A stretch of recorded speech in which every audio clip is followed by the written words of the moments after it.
हरिओम। आज हम संक्षिप्त में जानेंगे कि संकल्प बार बार हम सुनते हैं कि संकल्प करें।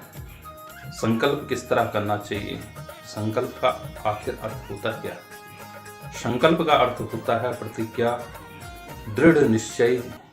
जिस कार्य को करना है उस कार्य के निमित्त दृढ़ निश्चय करना ही संकल्प है। शास्त्रों के अनुसार देवी देवताओं को साक्षी रखकर हम संकल्प देते हैं, ये संकल्प लेते हैं, संकल्प बोलते हैं। संकल्प में जिस लक्ष्य से व्यक्ति संकल्प करता है, प्रतिज्ञा करता है, वह पूर्ण रूप से वह कार्य सफल होता है। घर से हम निकलते हैं ऑफिस के लिए, या हमारा लक्ष्य है कि हमने ऑफिस में जाना है। प्रातःकाल दिन में हम डिसाइड करते हैं ये काम करना है, हमने इतने समय में करना है। तो कोई भी हम कार्य करते हैं, बड़ा कोई कार्य करना है तो उसके लिए मैप होता है और एक एग्रीमेंट होता है। वह मैप के अनुसार उस कार्य को, उस विधि के अनुसार उस कार्य को किया जाता है। यह विधि है या विधान है या एग्रीमेंट है। इस समय में, इस दिन, इतने समय में, इस लक्ष्य से हम इस कार्य को कर रहे हैं। हमारा एक टारगेट होता है, इतने सालों में या सड़क बनेगी, या ये मॉल बनेगा, या दुकान बनेगी, या वह कार्य होगा।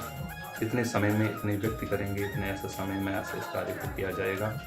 ये इसका ऐसा नियम है या इसके रूल है, या फॉलो हमें करने होंगे। विशेष व्यक्तियों को साक्ष्य रखकर हम एग्रीमेंट साइन करते हैं, तो वह कार्य निष्फिक्र ही हमारे लिए लाभकारक होता है। किसी भी प्रकार से उस कार्य को करने से डर नहीं लगता है।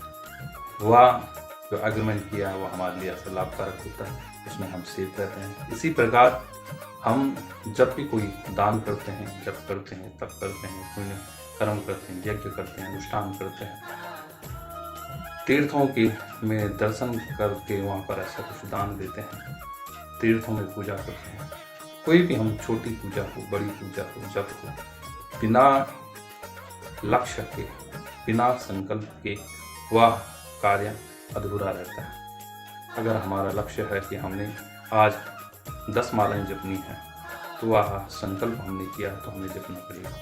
हमारा लक्ष्य है कि हमने यह पाठ करना है, तो हमारा ऐसा वह पाठ जरूर होगा, वो करना पड़ेगा।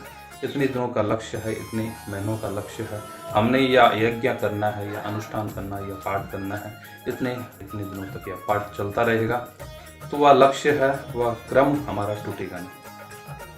तो कोई भी यज्ञ है, अनुष्ठान है, जप है, तप है, दान है, पुण्य है, तो उसे करने से पहले हम संकल्प लेते हैं। संकल्प में हम अपने इष्ट को, आराध्य को साक्ष्य रखकर, स्पष्ट संकल्प के प्रारंभ में कहा गया है कि विष्णुर्विष्णुर्विष्णुः नमा परमात्मने श्री प्राण पुरुषोत्तमाय नमः।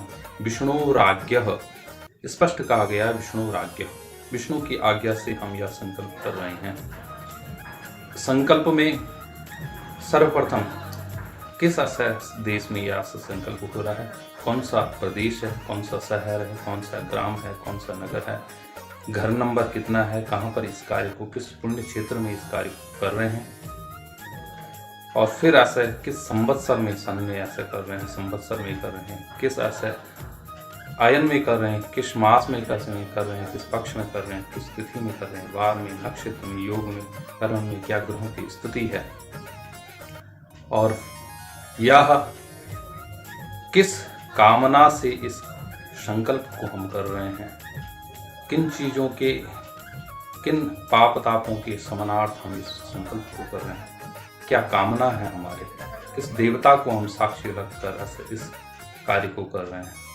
तो यह सब हम संकल्प में कहते हैं। जो संकल्प में बोला गया है उसे करना होता है, और संकल्प में किया गया देवताओं के सन्मुख जो संकल्प हो, और संकल्प द्वारा जो भी बोला गया हो, देवताओं को अर्पित करते हैं, तो वह कार्य हमारा निश्चित रूप से फलकारक होता है। नहीं तो जो भी हम यज्ञ करते हैं, जप करते हैं, तप करते हैं, पूजा करते हैं, पाठ करते हैं, उस पूजा पाठ यज्ञ अनुष्ठान का फल इंद्र को प्राप्त होता है। इसलिए संकल्प अवश्य करें।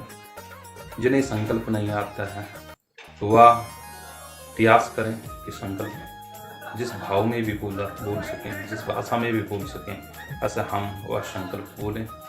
भगवान भाव के भूखे हैं, आप ऐसा जो है अपनी सरल भाषा में ही बोल सकते हैं, पर संकल्प अवश्य करें। संकल्प से किया गया कार्य अवश्य ही फलकारक होता है। तो इसलिए संकल्प अवश्य करें। कैसे करें यह भी मैं आपको बताऊंगा। आगे की वीडियो में बड़ा संकल्प और छोटा संकल्प दोनों बताऊंगा कि किस प्रकार आपने करना है, किस प्रकार संकल्प में उच्चारण होना चाहिए, तो मैं आपको बताऊंगा। हरि ओम।